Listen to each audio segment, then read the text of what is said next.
ICT is not hard. You just overcomplicate it. This is what I learned after trading ICT for 4 years and making well over 6 figures from trading. But I know how confusing it can be when you're trying to piece everything together. So in this video, I'm breaking 4 years of ICT knowledge down into one simple video. So simple that even a beginner can make sense of it. And by the end, you'll see the one thing that once ICT traders learn, they wish they would have learned it sooner. But the first thing that I want to talk about is ICT works. You'll often find traders and people on social media saying that ICT does not work. And what else can you expect? ICT has probably been one of the biggest influences in the trading space. So many traders have learned from him. So therefore, taking shots at him or his strategies or the traders that trade ICT is a surefire way of being controversial. And I want to use myself as an example. Every time that I post a normal reel, let's say they get about 10,000 views. But as soon as I post a reel that is against ICT, then all of a sudden it blows up and it gets so many more views. I myself posted a reel saying ICT lied to you, and it obviously was the type of reel that started gaining a lot of traction because it taps on something that is controversial. But the reason I want to talk about this is because a lot of traders, they get discouraged when they're learning ICT because they see traders that are profitable talking down on ICT. But let me tell you one thing, not only have I become profitable with ICT, but also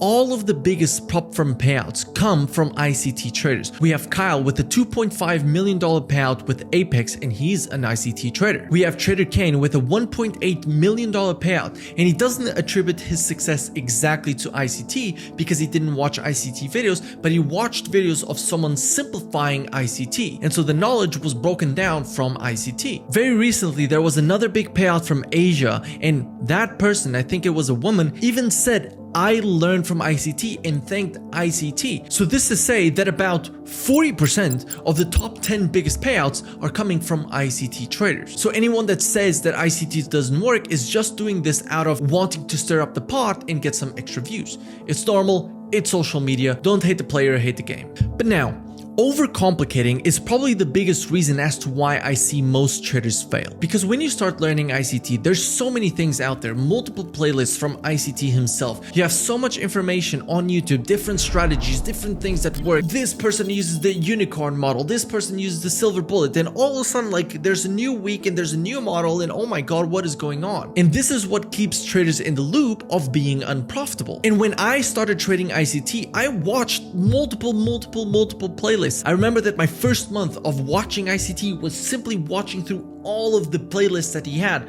2022 model, core content, sniper series, and more. I had fibs, I had unicorn, I had bias, I had market maker models, I had ATR, I had so many things that made me not look at the market in a consistent way. And when we're focusing on so many things, not only is it detrimental because we start adding so many confluences in our charts and we'll never find a perfect trade, but also we'll start focusing on the wrong things at the wrong time. For example, a lot of traders swear by SMT, and because of that, they start looking for SMTs everywhere, but SMTs are worthless if they're not applied in the right area. And so as an ICT trader, you have to strip yourself away of 99% of what is being taught and focus on 3 things. And I'll tell you exactly what those 3 things are. But to finish off overcomplicating, I want to tell you one thing. Focus on one person, focus on one playlist, focus on one strategy and apply it over time. And you'll see that naturally you will gravitate towards some areas of ICT and some areas you will start to ignore. For example, for myself, there's fair value gaps and there's order blocks, right? But I personally really like order blocks. I very rarely look at fair value gaps. And this is because I noticed that I'm much more drawn into order blocks, and that's what made it work for myself. So don't feel bad if you can't see fair value gaps, or don't feel bad if you can't make sense of fair value gaps. Over time, you will notice what works. And this takes me to the 3 things that you should focus on. I need you to focus on the core 3 of the market. We're talking bias, we're talking market maker models, and we are talking liquidity. These are the only 3 things that you are going to need in order to become a profitable trader. With daily bias, every single day before the market even opens, you're going to be asking yourself, where do I think that the market will go today?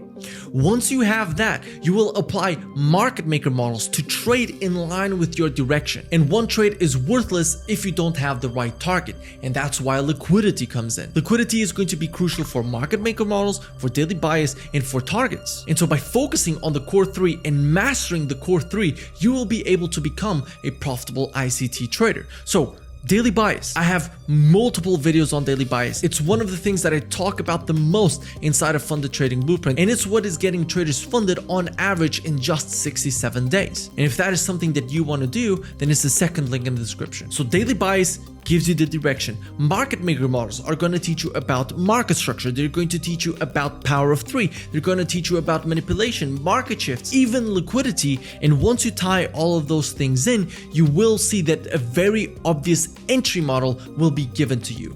It's funny because as an ICT trader, when I started, I wanted the entry model. I was looking at the playlists because I wanted the entry model.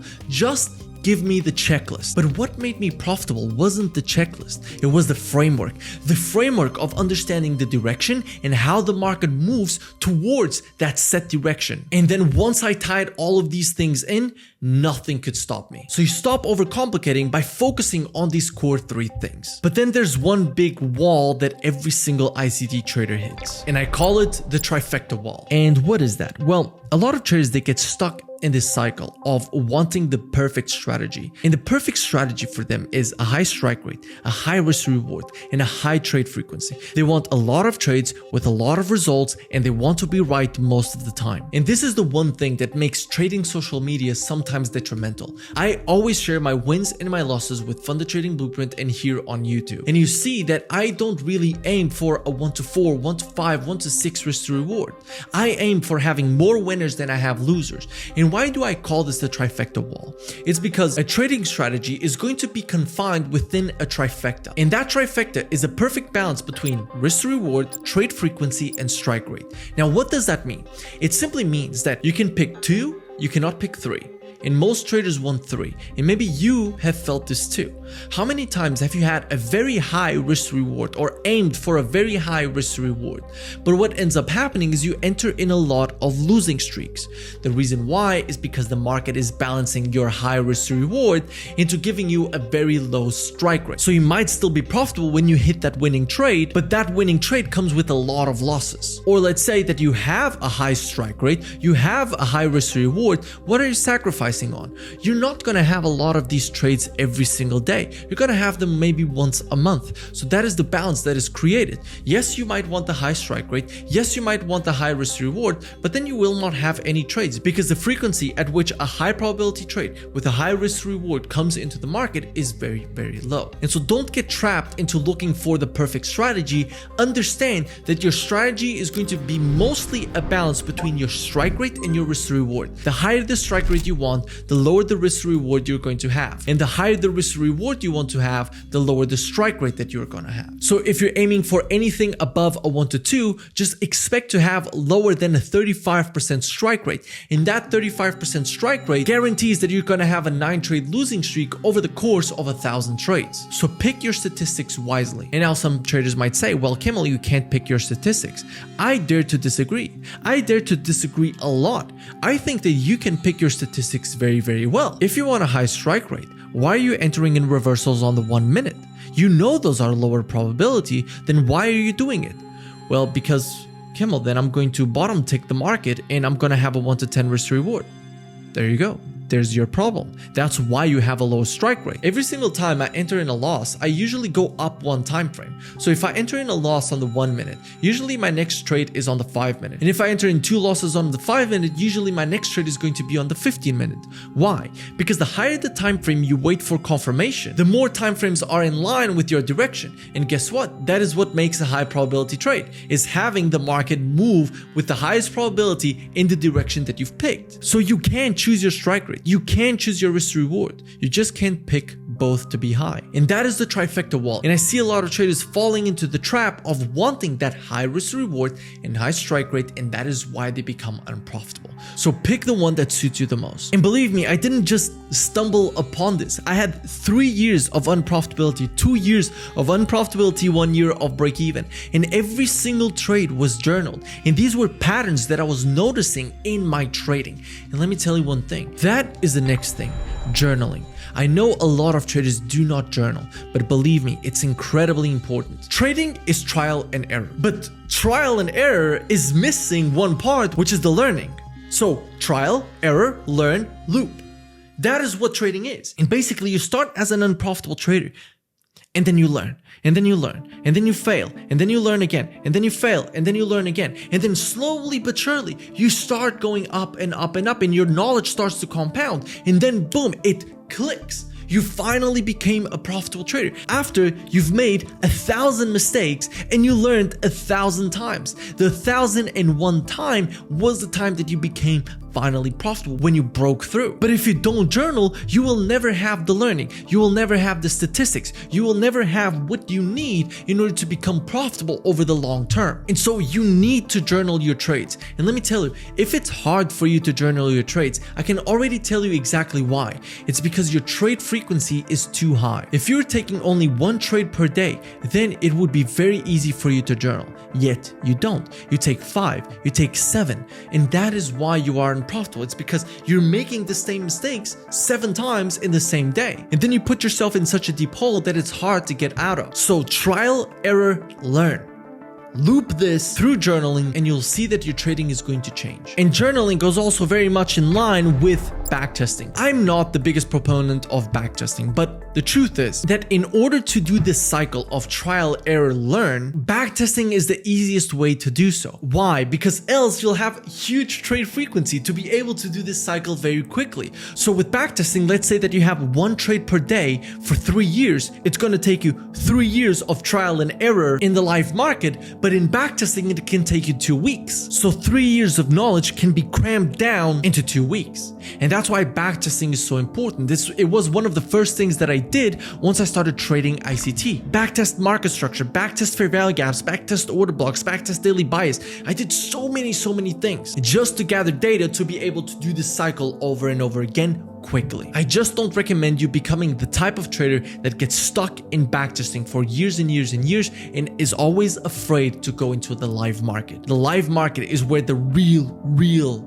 lessons come in. And now I want to finish off with 2 things. The first one is trading psychology. Trading psychology can be pretty much summed down to one thing that applies in your life, and that is that your emotion is going to be based on your expectations and reality. The formula that I've created is emotions equals reality minus expectations.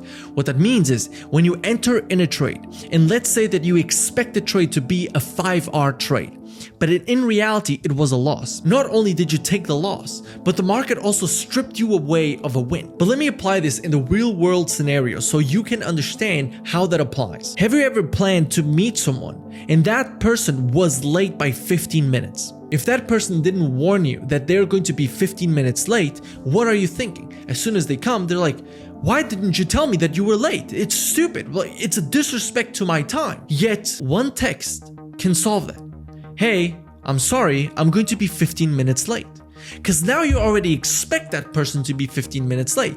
So all of a sudden, this applies in trading too. So emotion equals reality minus expectation. If that person doesn't tell you that they're going to be 15 minutes late, then reality and expectations don't meet, and therefore you're going to have negative emotion. If that person warns you that they're going to be late, then once they arrive late, you're like, oh well, I expected it. I don't like it, but I expected it. So how does this apply with trading? Reduce your expectation in every single trade. But Kimmel, how can I do that? The way you do this is every single trade that you enter, you look for all of the reasons why this trade is going to play out and you execute on the trade. But afterwards, as soon as you enter, I want you to look for every single reason as to why the trade is not going to play out.